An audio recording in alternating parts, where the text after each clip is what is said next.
you guys find a place to start? Yeah, awesome. 1, 2, 3, 4.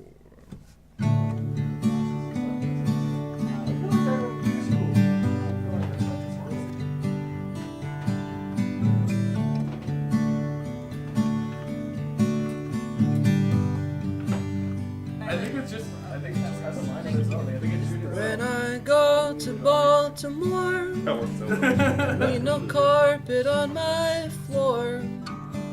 Grab your coat and follow me. I know a man in Galilee. Green, green, rocky road, promenading green. Tell me, who do you love? Tell me, who do you love? Who do you love? Who could duke a soda cracker? Does your father chew tobacco? Okay. Me or you? Okay. Welcome to Mom's house. We are Micah Erenberg, And Sophie Stevens. and the song is called Do It for Love. Ready? Oh yeah. 1, 2, 3, 2, 2.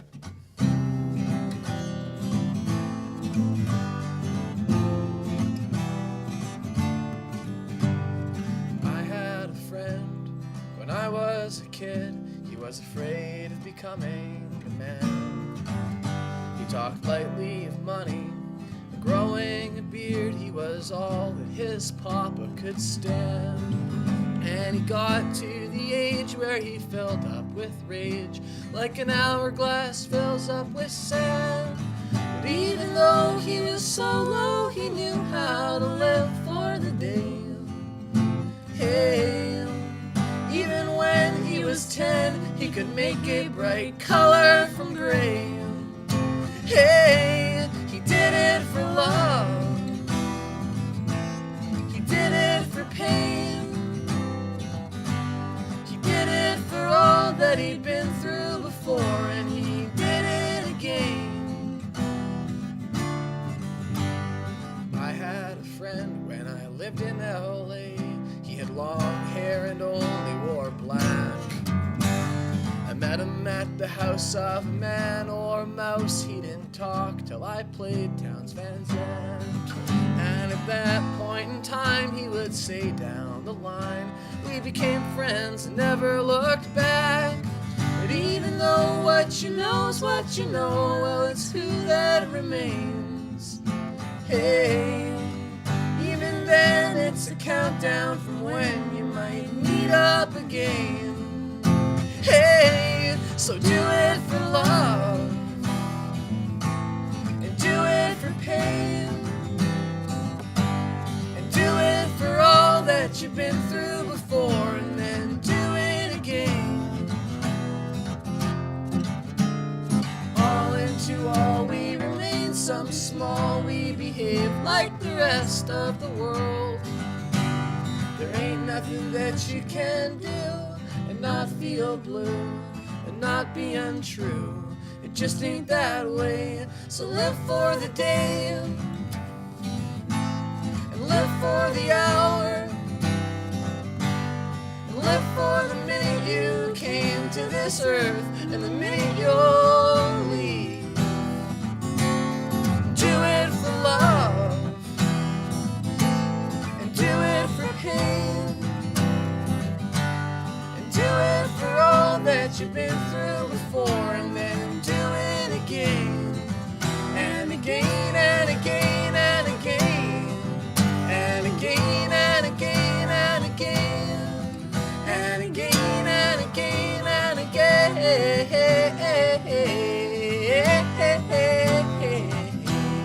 again and again and again, and again and again and again. And again and again and again.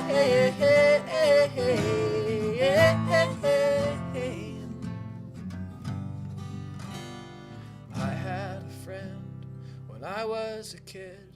He he was afraid of becoming a man.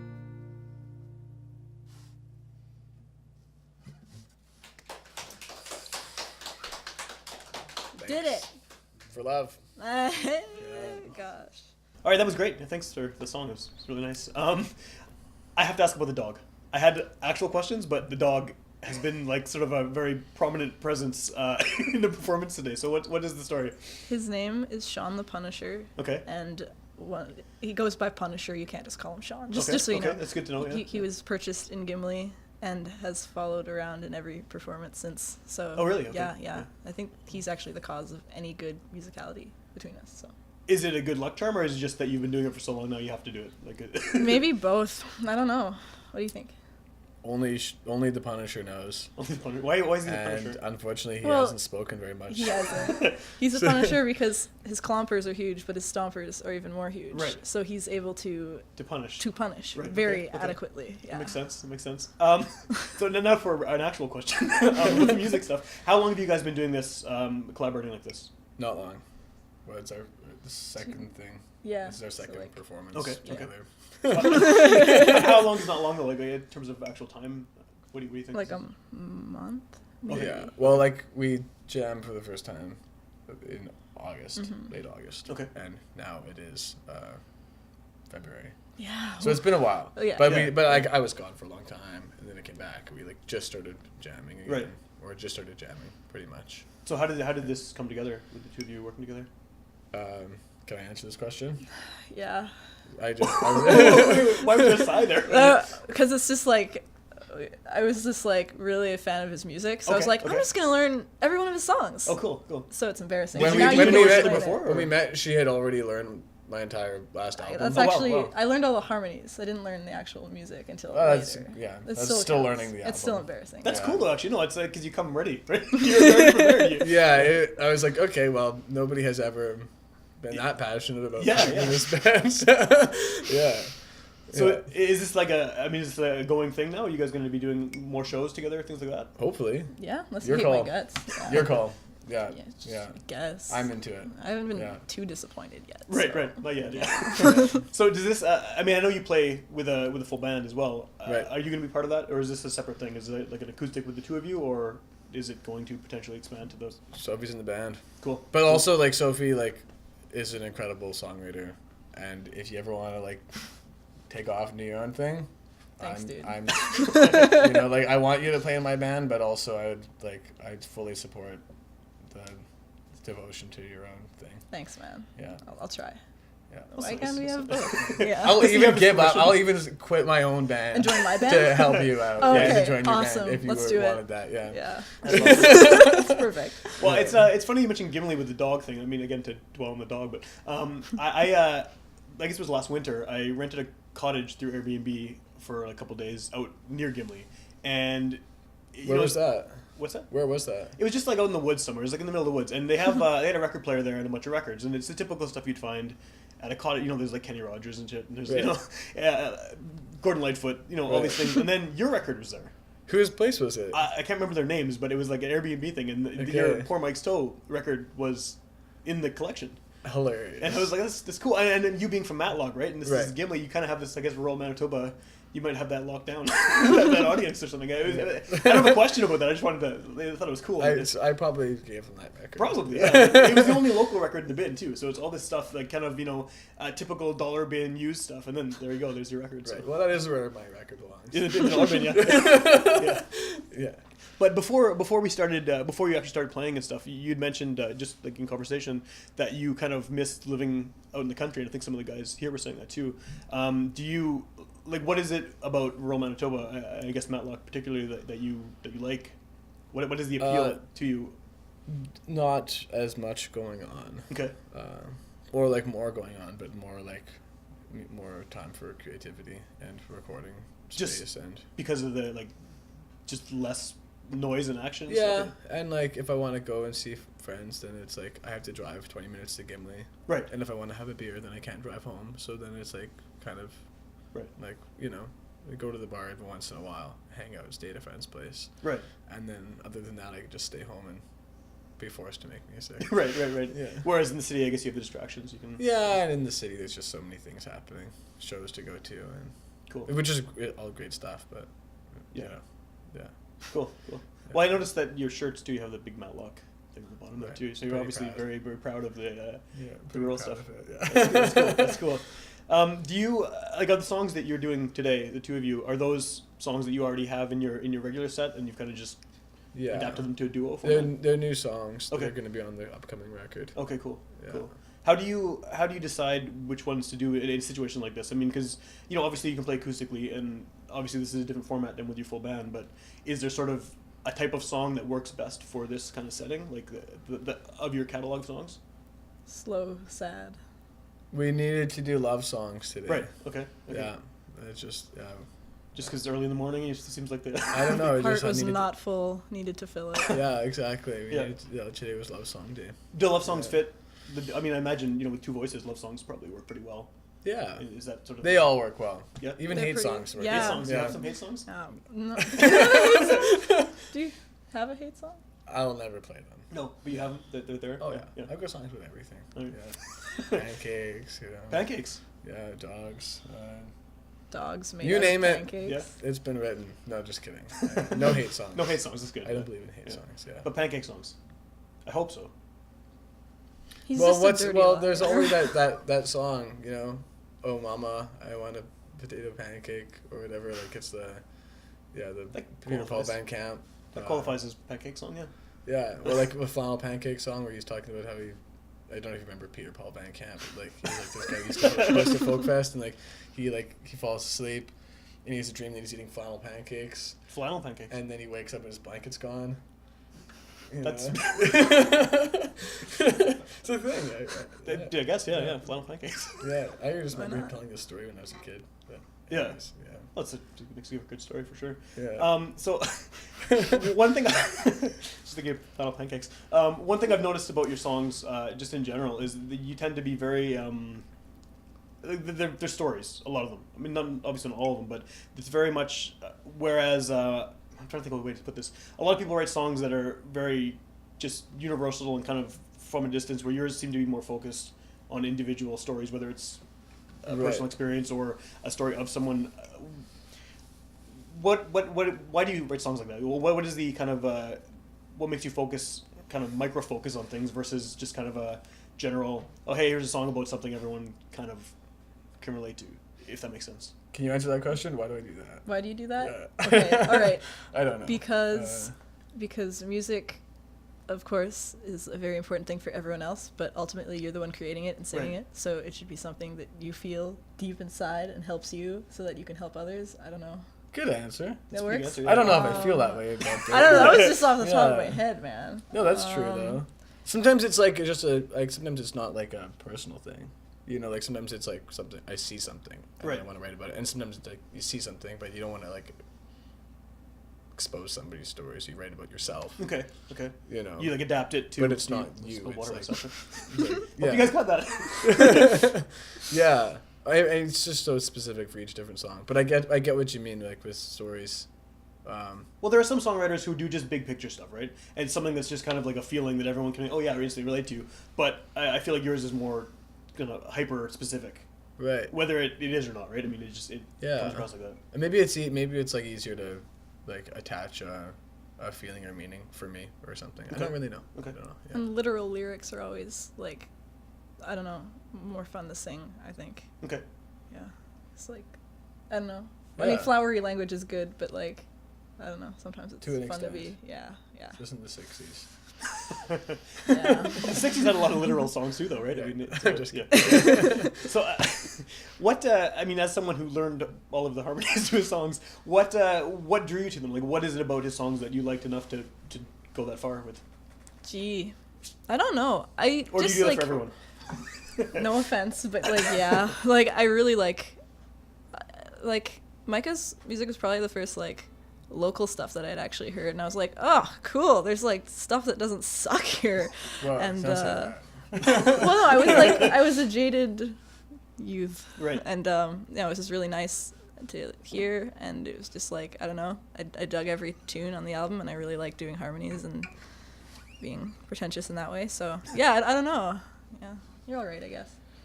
Thanks. Do you Disagree, but there's lots of great music. Lots of better music. Oh no, there's Within, lots like, of a great 50 music, kilometer but you were the radius first of us. local musician that I'd heard. And Okay. I had Oh, I see not what you known mean. about music communities Right. in here. I'm not insulting Fair. everyone else. Fair. It was like an introduction to more music. Very cool. So Yeah. I don't That's hate cool. any other band. right? We'll make sure that they realize Okay, it, good. Yeah. Have you been doing your own stuff before this? Like, Yeah. Like I started like writing music actually probably like a week before I actually like met Micah. Okay. Because I hadn't really considered that I've been playing music like my entire existence, but writing stuff was just like a recent thing. So yeah, it's fun. Cool. I noticed, obviously not in this context because it's acoustic, but I saw a video, I guess it was a few months ago, of you playing live and with the full band, and there was like a 10-minute guitar solo. Right. And I don't think I realized that you can shred like that. Like it was impressive. I was not expecting.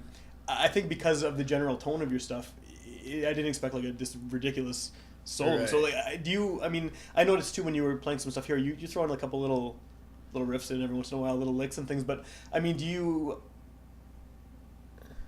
How do I word this? It's kind of folk music what you're doing right now, obviously because of the format and acoustic guitars, and a lot of your stuff is obviously folk based. Do you try to throw in like guitar solos and things that are maybe not necessarily from that genre into it? Because I can't think of the last time I heard a guitar solo in new music. You know what I mean? Like Right. a lot of people just about this it gets skipped now. People don't do it Yeah. anymore, and it's like. I don't know. It's cool to see like here's this epic guitar solo going on, Right. And I don't know where the show was. I think it was the Goodwill or something with the video, but it was. I'm not a huge fan of the guitar solo stuff. Okay. But I also want to sort of like there are people that are really into it, and I've been into it. You know, like been in jam bands and stuff Yeah. like that, where it's like really fun to just kind of like, you know, just close your eyes and Yeah. shred, you know, or whatever. So there's like that element of like. There are people out there that want to hear like the stories, and like people who come up to me and be like, "Yeah, the full band thing is great, but I really like it when you're playing solo and you get to tell the stories of the songs and Right. stuff." It's like, I guess in my opinion, if you can kind of diversify your show, and then people can choose like, oh hey, they're playing like at 2:00 in the morning at a music festival. Yeah. There's going to be like some rock and roll stuff going on, or hey, they're playing at 7:00 in the evening at some sort of like, you know. Coffee house. Coffee house or something like that. Then it's going to be like the folk thing, and then they can go to like just diversify the show and make it more accessible to whoever might be into those types of things, Cool. right? Yeah. And so, can you tailor your set to wherever you're playing to like that? Is that part of it, or? Yeah, for sure. Try to. Right. And just try to have like just, you know, rather than having like the acoustic set and the electric set, it's like maybe have like a few different kinds of acoustic sets and a few different kinds of electric sets. Okay. You know. Okay. Depending on Yeah. the venue and the audience. And all Yeah, that stuff. exactly. Cool. What are you guys gonna play next here for us to do? Do It for Love. Love is gonna find you. Love is gonna find you. We just did Do It for Love. I think the Yeah. problem is having Yeah. two songs with love in the title. They, at the you know, same it's show. yeah, cool. no, it's good. Yeah. It's there's other love songs too, like what was the other one? Love. You gotta be smart. You gotta be smart to be in love. Yeah. And then Yeah, and Love and Train. You know that one? no. That's another song of mine. Okay. Yeah. So many, lots of love Yeah. songs. Yeah. Yeah. So the one you're actually playing though is Love is Gonna Gonna Find You. awesome. 1, 2, 3, 4.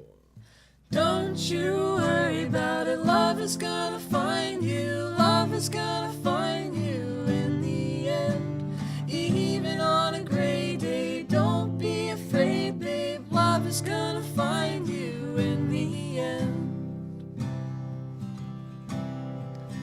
I was thinking about the time we spent late last summer, how could I forget?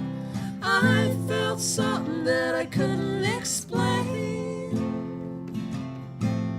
and it keeps me saying, don't you worry about it, love is gonna find you, love is gonna find you in the end.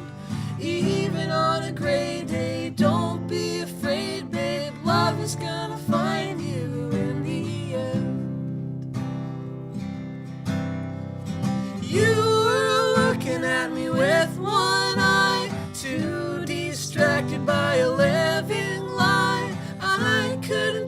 so I walked away. Can you hear me say, don't you worry about it, love is gonna find you, love is gonna find you in the end.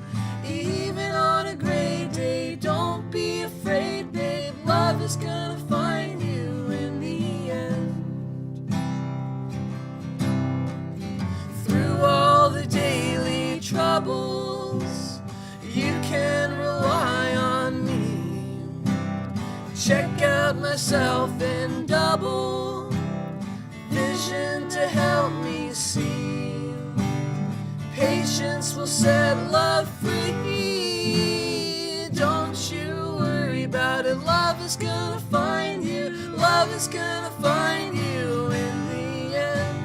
Even on a gray day, don't be afraid, babe, love is gonna find you in the end. Don't you worry about it, love is gonna find you, love is gonna find you in the end. Even on a gray day, don't be afraid, babe, love is gonna find you in the end. Love is gonna find you in the end. Love is gonna find you in the end.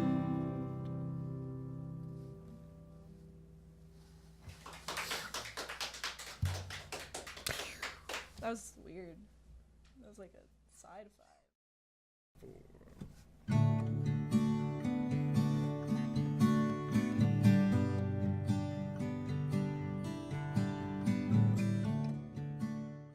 Hey, I'm not usually the host of this show, but I do host a podcast and radio show called Witch Police Radio. It's been running for about 5 years. I've interviewed 200 plus local artists, and this is really cool to be involved in this because it's kind of a continuation, I guess, of what I do on my own show. You can find those episodes at witchpolice.com or on UMFM on Sunday nights at midnight.